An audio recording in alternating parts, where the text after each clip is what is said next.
there is only one reaction which is fit to meet unprovoked aggression upon one's own sovereign territory, and that is the direct and unqualified and immediate, not merely willingness, but willingness expressed by action to use force. The government have set in train the measures which will enable them to do that. But there must be nothing which casts doubt upon their will and their intention to do that. If this was a covert deployment, which I believe it was, it could not have deterred if its presence was not known. And even if the size of the force had been deterred, even if the size of the force had been revealed, then it could have provided nothing more than a tripwire of exactly the same kind, provided by Endurance and provided by the Royal Marine Garrison on Port Stanley. No, I can't. When the right honourable gentleman is trying to say there's some difference of opinions about this, it was clearly stated by my right honourable friend when the fact became known without fuss and publicity, and he had a success. That's the difference. 1977 was a success. This is a terrible failure. Well, I don't think that one is able to draw that conclusion.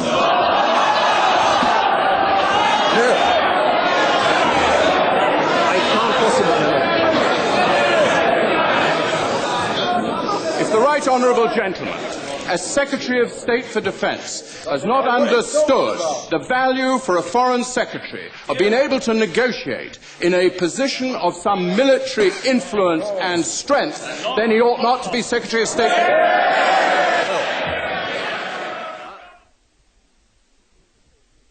In the course of its duties within the total exclusion zone around the Falkland Islands, HMS Sheffield, a Type 42 destroyer, was attacked and hit late this afternoon by an Argentine missile. The ship caught fire, which spread out of control. The order was then given to abandon ship. There were accompanying vessels in the immediate area, which picked up those who had abandoned ship. Nearly all the ship's company and the captain are accounted for. However, I regret to say that initial indications are that 12 men are missing, and there are likely to be other casualties. Communications with the operational area are difficult at present, and this information must be treated as provisional until further reports are received. Next of kin will, of course, be informed first, as soon as full details are received. After successful attacks last night, General Moore decided to press forward. The Argentinians retreated. Our forces reached the outskirts of Port Stanley. Large numbers of Argentine soldiers threw down their weapons. They are reported to be flying white flags over Port Stanley. Our troops have been ordered not to fire except in self-defense. Talks are now in progress between General Menendez and our Deputy Commander, Brigadier Waters, about the surrender of the Argentine forces on East and West Falkland.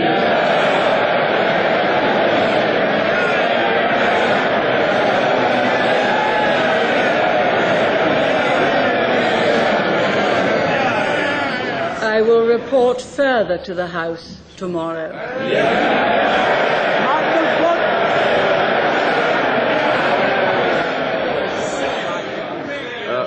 Further to that point of order, Mr. Speaker, may I first of all thank the Right Honourable Lady for coming to the House to give us the news, particularly because the news is so good for all concerned, especially good because it does appear that what she has been able to tell us means that there will be an end of the bloodshed, which is what we have all desired, and I believe that be widespread, genuine rejoicing, to use the word that the Right Honourable Lady once used, but there will be genuine rejoicing at the prospect of the end of the bloodshed. I have to report to the House that a man was arrested in Buckingham Palace on Friday morning after entering the bedroom of Her Majesty the Queen. The House will admire the calm way in which Her Majesty responded to what occurred. It will also share my grave concern and that of the Commissioner of the Metropolis at this most serious failure in security arrangements. A man appeared in court on Saturday, having been charged in connection with an earlier incident at the Palace. I understand that the facts have been reported to the Director of Public Prosecutions, who is considering the possibility of charges arising out of the latest incident. Those of your lordships who have longish memories may perhaps recollect an interview which I gave on the night on which I resigned. In the course of that interview, I said that given the information that we had at that time, I did not believe that the government or I had mishandled the situation or that we should have done differently. 9 months later, and with the benefit of the Franks Committee, I do not really honestly think that I can say that I would have done anything of substance differently. But, my lords, there was an undeniable feeling in this country that Britain's honour and dignity had been affronted. The governor of a British territory had been forcibly removed. An alien flag had been raised over an occupied population. And the widespread sense of outrage and impotence was understandable. And I was at the head of the Foreign Office. It did not seem to me a time for self-justification, and certainly not to cling to office. I think that the country is more important than oneself. Assuming that the forecasts of inflation are reasonable, and I know that we've been wrong about the forecast of inflation for a very long time, even if inflation were to go up a bit in the coming months, we in fact, even if price increases were to go up a little bit in the the Right Honourable Gentleman was afraid of an election, is he? Afraid! Frightened! Great! Couldn't take it! Couldn't stand it! Oh, if I were going to cut one, I'd gone after focus. Frightened! Right now, inflation is lower than it has been for 13 years, a record the Right Honourable Gentleman couldn't begin to touch. Despite all our human frailties, this House is still Britain's bastion for democracy. It's here, in this chamber and in the Parliament as a whole, that the liberties of our people must be protected. We are a great parliamentary democracy, and I trust that this House will ever protect the values which brought greatness to our history. My heart will be with you all, and I shall never forget the steadfast support and friendship which I have received from both sides of this House, and which is reflected in the early day motion on the order paper today, for which I express deep gratitude. So I conclude. God bless you all. God bless this House and our country, that we may always cherish the heritage of freedom handed to us by our fathers. Thank you for the privilege of serving as your Speaker.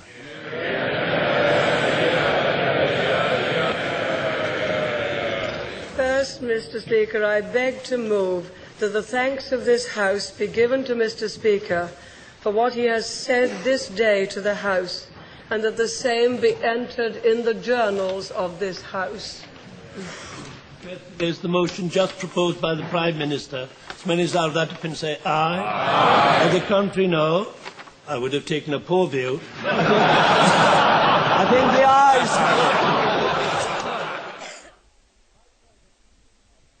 My service in this House is very much less than many Right Honourable and other Honourable Gentlemen. Nevertheless, on this, the opening day of a new Parliament, I am acutely aware of my feelings in October 1964. I was so frightened, I must tell the House, that I spent most of it locked away in a room not a million miles from this chamber. And my confidence was not increased when I heard a familiar voice say to one of his friends, "I don't know what this place is coming to, Tom. They've got my tailor in here now."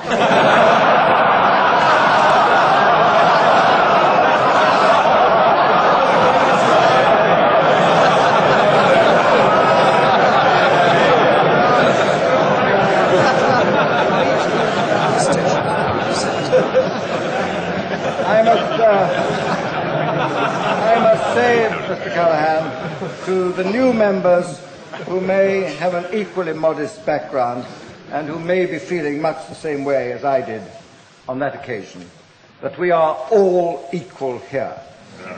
It is the human qualities and the character of honourable members which are rated and will earn the respect of this House. It was an honour to serve as Foreign and Commonwealth Secretary. I had hoped for the opportunity to continue serving the country and the government in that capacity, and indeed I expected to do so. But instead I was abruptly dismissed. As some of my right honourable and honourable friends know, and some others in the House know, that is an acutely hurtful experience. All the more so in the light of press speculation, which, if not deliberately inspired, was remarkably well informed. So, in my case, it was as much the manner of the event as the event itself which bruised me. And I say this to the House today, so that my silence should not be mistaken for indifference. And by expressing my feelings this once, there is no more to be said about it, and I will not allow what has happened to colour my approach to the future. I now summarise the provisions of the draft order as laid before the House on the 6th of July. Inevitably, I will have to go into some technical legal language in this summary. I hope the House will bear with me, and in deference to the expressed wishes of my honourable friend, I will accelerate the pace at which this particular passage is delivered. The draft contains regulations which provide that a woman is entitled to equal pay with a man in the same employment, or a man with a woman, where her work is of equal value to a man's in terms of the demands made on her, for instance, under such headings as effort, skill and decision, paragraph 2(1).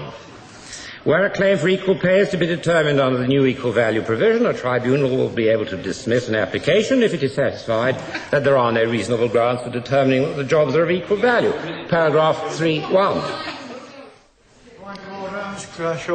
I've read in the newspapers that one is not allowed in this House to accuse another member of not being sober. But I very seriously put it to you that the Minister is incapable and that it is disrespect.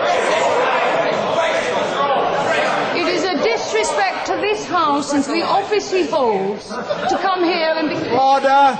Order! The Honourable Lady ought not to make allegations of that kind. Should withdraw.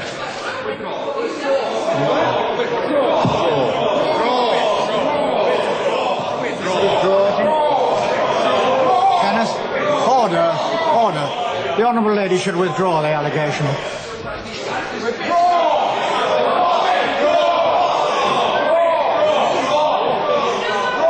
Order! Order! Order! Order! The Honourable Lady should withdraw the allegation. Do I ask her to withdraw from this chamber? I must ask I mean, I mean what I say, but I don't understand the rules of this House, and I'd be grateful for your advice about how I say to this House that I mean it, but I'm allowed to not be penalised for saying it. On the 31st of October, this House reaffirmed by a majority of 144 its support for the NATO 1979 twin-track decision on intermediate-range nuclear forces, its backing for the West's efforts to achieve a balanced and verifiable agreement at the Geneva negotiations, and confirmed that in the absence of agreement on the zero option, cruise missiles must be operationally deployed in the United Kingdom at the end of 1983. In the course of that debate, I indicated that the initial supporting equipment for the first flight of cruise missiles had been arriving at RAF Greenham Common for some time, that further equipment, including the transporter erector launchers, would be arriving shortly, and that I would make a further statement when the missiles themselves arrived in this country. In honouring that commitment, I should inform the House that earlier today the first cruise missiles were delivered by air to RAF Greenham Common.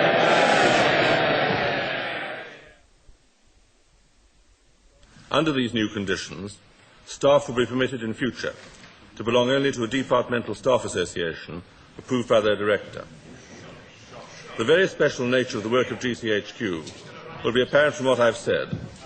The action which I've taken stems directly from that.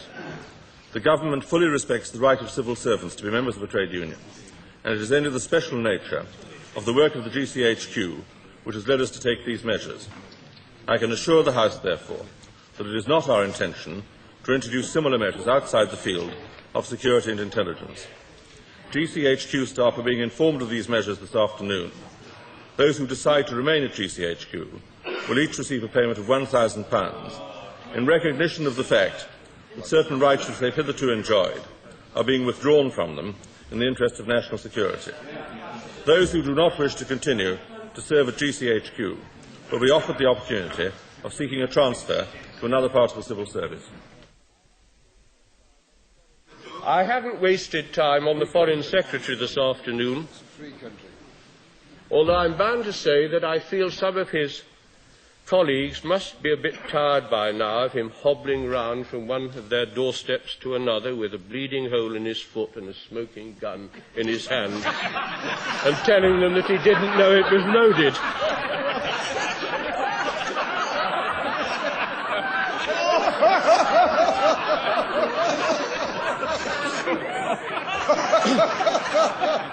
But, Mr. Speaker, the Foreign Secretary is not the real villain in this case. He's the fall guy. Those of us with long memories will feel he's rather like poor van der Lubbe in the Reichstag fire trial.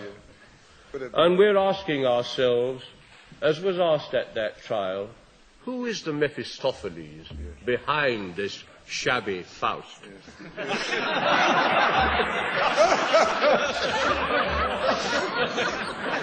Well, the answer to that is clear enough. To quote her own backbenchers, the great she-elephant. She who must be obeyed. The Catherine the Great of Finchley. The Prime Minister herself. It is her handling of this decision which has drawn sympathetic trade unionists like Len Murray into open revolt. It is her pig-headed bigotry which has prevented her closest colleagues and Sir Robert Armstrong from offering and accepting a compromise on this matter.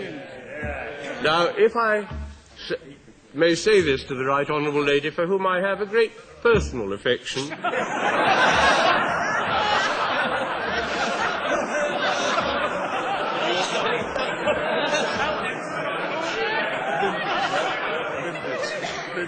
she has formidable qualities, she has a powerful intelligence and immense courage. But those are qualities that can turn into horrendous vices unless they are moderated by colleagues who have more experience, more understanding, and more sensitivity. And she's got rid of all those colleagues. There's nobody left in the Cabinet who has both the courage and the ability to argue with her. I share the national sense of anger at the tragic death of a young policewoman and at the gross abuse of diplomatic immunities which caused it. We have made every effort to resolve matters peacefully and by mutual agreement. The attitude of the Libyan authorities has made it impossible for normal relations to continue. We shall continue, as we have throughout, to observe scrupulously our obligations under the Vienna Convention. But what has occurred clearly raises serious questions as to the adequacy of the Convention, its operation and enforceability. My right honourable friend, the Foreign and Commonwealth Secretary, will now review these matters and consider whether to put forward proposals for changes in the international community. Honourable members will appreciate that until the Libyans who are going have gone and British embassy staff in Libya return home, the situation remains delicate. But we could not conceivably countenance with equanimity the outrage that we witnessed in London last week. We are responding to it firmly, but in accordance with international law. Libya, for its part, must now accept its clear responsibility for the protection and safe return of our staff in the British Embassy and their families. And indeed, that is all I have endeavoured to do. And if I may say so, I never sought to impose my views on other people. Rather, prefer to listen to what they had to say and debate the matter with them. And to prove just this, that perhaps I was a more effective debater than they were. And sometimes that happened, usually by accident. Or perhaps there was an audience behind me. That tells often. Nothing like having an audience behind you. I must confess, it's easier to get an audience behind you on the government side than the opposition side. We have the views about people, and some of them are better not be reached out. However, let me say, it is highly embarrassing to have one's record retailed in public. In general, yes, but not in detail. And I detect some of the implications. And I remember what they would say, but they are particularly generous this afternoon, so anxious to reveal their compassion for an old dodger who's past his time. There's nothing wrong with anything new to say. Oh, don't be so sure about that.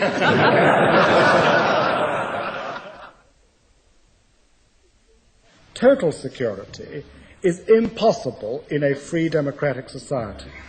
Political and other leaders are vulnerable because they must be accessible. Everything which can be done will be done to prevent such outrages and to protect their targets. But we will not be bombed into bolt holes by terrorists.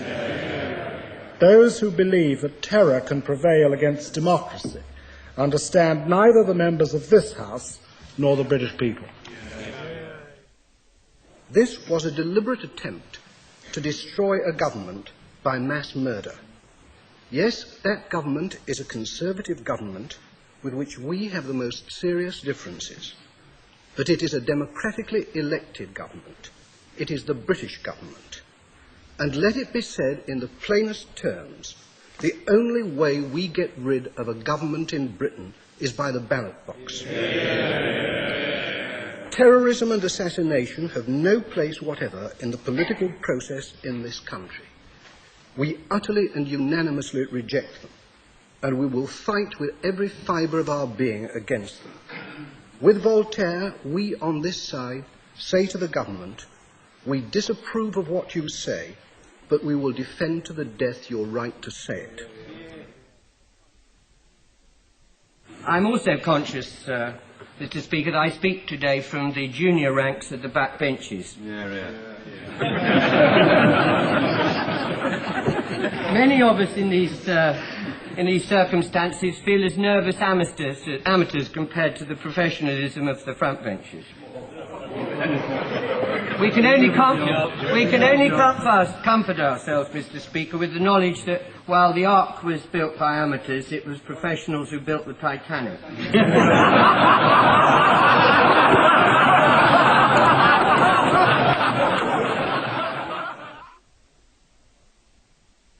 It breaks my heart to see I can't interfere with anything at my age. what is happening in our country today. This terrible strike of the best men in the world, who beat the Kaiser's army and beat Hitler's army and never give in. Pointless, endless. But we can't afford that kind of thing. And then this growing division, which the noble lord has just spoken, mentioned, of a comparatively prosperous South and an ailing North and Midlands. That can't go on. Then the sort of general sense of tension. The people, instead of the old English way, they might quarrel and have battles. We had plenty. The noble lords were around me in the house ago. We had plenty of rows and battles, but they were friendly. They were the old way. It's a new kind of, I can only describe it as wicked hatred that has brought in among different types of people. That must go. So if we're to do this, it's not merely, as I say, an intellectual, but a moral effort. But if we do, then although I'm so old, I can only hope to see the first gleams that precede the dawn. I know that the generations that are come will see the bright sunlight of the day. And if they replace some of these dreadful, wicked systems that have crept into our life, if we abandon cynicism and criticism and hatred for each other, if we take up the great theme that St. Paul's given us forever, rely more on faith, hope and charity, above all charity, then, my lords, I see these young men and women from every home in England setting out with confidence on a new phase in the long road which we call man's pilgrimage here on earth.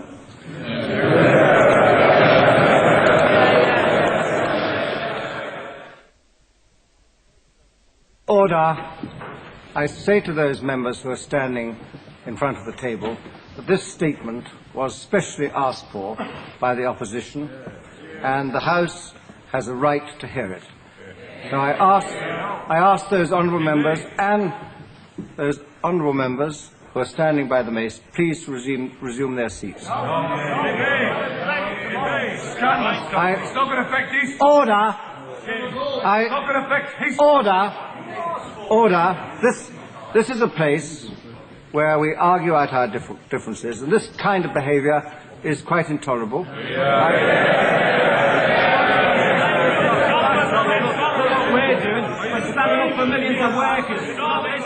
Order! I'm not prepared to have an argument from honourable gentlemen standing at the table. Now, I appeal once more. This statement was order. This statement was order. This statement was asked for by the opposition, and in my discretion, I granted it. And I'm asking the honourable members now to resume their seats. The House now stands adjourned. Do United States servicemen come under the same British law as British servicemen, or do they come under the Visiting Forces Act? I tell the noble lord that I have not heard his question.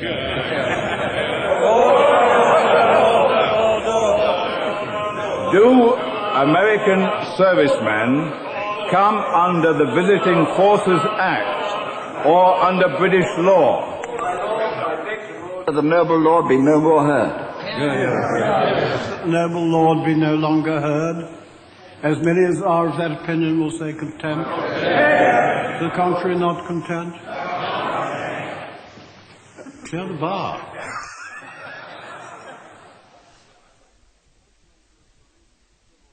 A gentleman who, for reasons of chivalry I will not mention, but who occupies grand office and had taken grandly of wine, therefore, as wine does, allowed Veritas to overcome him. So he went up to the Prime Minister in words which I will not use, and he said to her that he had always fancied her. To which the Prime Minister replied, "Quite right, you have very good taste, but I just don't think you'd make it at the moment." Now, would that have been an offence under Section 3? It would. And then at last, and then finally, the latest refuge, or the last refuge of all, we've got it in the motion, protection of the armed forces. It wasn't, here, we all agree with that, but it was not protection of the armed forces, it was the protection of ministers.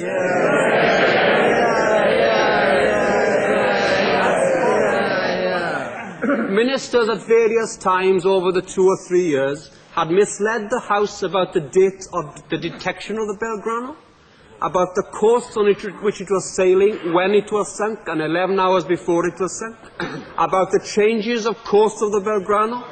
It had in fact refused to answer legitimate questions where there were no questions of national security involved, and of course it did not give full and frank information to the Select Committee. It was all about the protection of ministers, the protection of the reputation of ministers, and the protection of the reputation of the Prime Minister herself.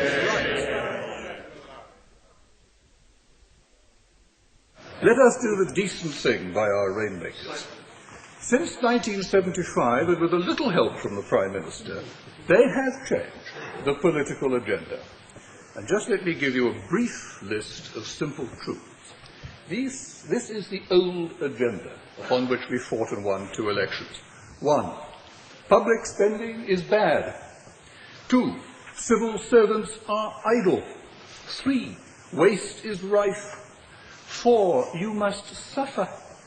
5. Moaning minis must get on their bikes. 6. State benefits are far too high. 7. There is no alternative to present economic policies. And 8. Pull up your socks. No wonder, Mr. Speaker, we are unloved. But our new rainmakers have concocted a new agenda. And let me read out the items of the new agenda. 1. Public spending is good. All those new hospitals. 2. You have not suffered. 3. We care. 4. We will cut income tax. Nigel says so. 5. We will even cut unemployment. And Nigel says so as well. We will give you new laws and hopefully more order. And now wait for it. Mrs. T loves you after all. We will do away with rates, but not yet. And we can perform the 5-card trick. When I ventured to criticize the other day this system, I was, I'm afraid, misunderstood. As a Conservative, I'm naturally in favour of returning into private ownership and private management all those means of production and distribution which are now controlled by a state capitalist. I'm sure they will be more efficient. What I ventured to question was the using of these huge sums as if they were income. I know now, I've learnt now from the letters I've received that I'm quite out of date. Modern economists have decided there is no difference between capital and income. I'm not so sure. In my younger days, I and perhaps others of your lordships had friends, good friends, very good fellows indeed too, who failed to make this distinction. For a few years, everything went on very well. And then at last the crash came, and they were forced to retire either some dingy lodging house in Boulogne, or the estate were larger and the trustees more generous, to a decent accommodation at Baden-Baden.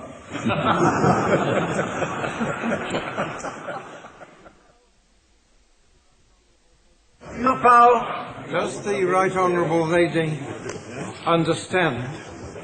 If she does not yet understand, she soon will.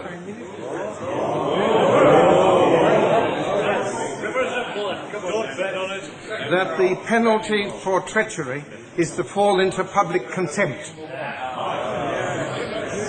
Mr. Speaker, I think the Right Honourable Gentleman will also understand remarks deeply offensive.